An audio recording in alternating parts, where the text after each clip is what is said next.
Ayan na nga, kasama ko ulit si Coco at pauwi na nga kami niyan galing school. Yes po, opo, kasama ko na naman si Coco sa school. At tignan nyo naman si Coco, nakatingin pa yan sa bintana. Ako, favorite niya yan.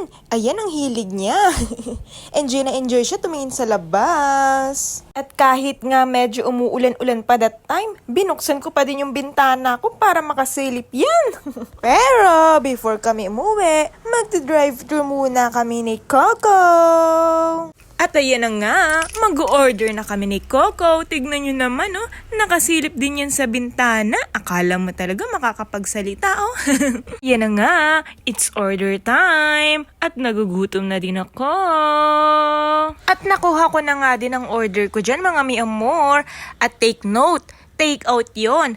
Pero nag-decide na nga din ako na kainin yung order ko na yan dyan sa loob ng sasakyan. Kasi nga, nag-order sila sa ibang kainan. Magkaiba kasi kami ng gustong kainin. Kaya ayan, nag-dine-in sila. Ako naman gusto ko take out. Pero, kinain ko na nga lang din dyan sa sasakyan yung order ko. Yan na nga, may fries pa akong kinakain na dyan, no?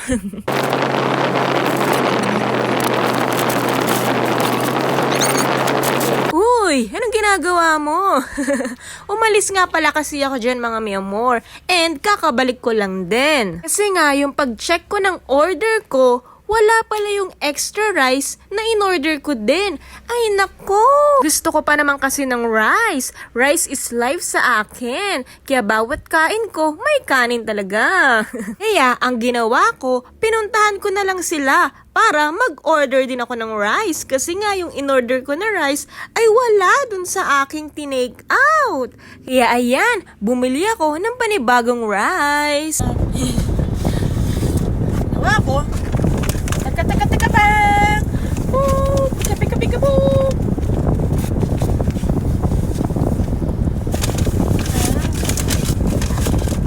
Uy, hello there, Coco. Ayan si Coco, nasa tabi ko. Ang bait-bait niya na tahimik.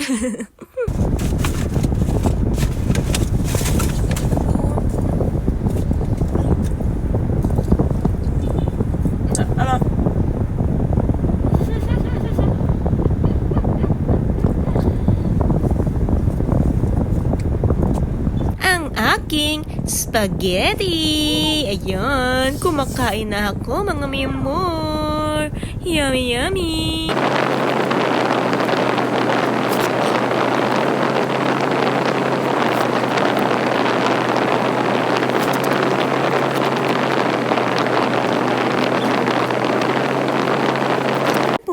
Ang aking rice, hindi yan mawawala.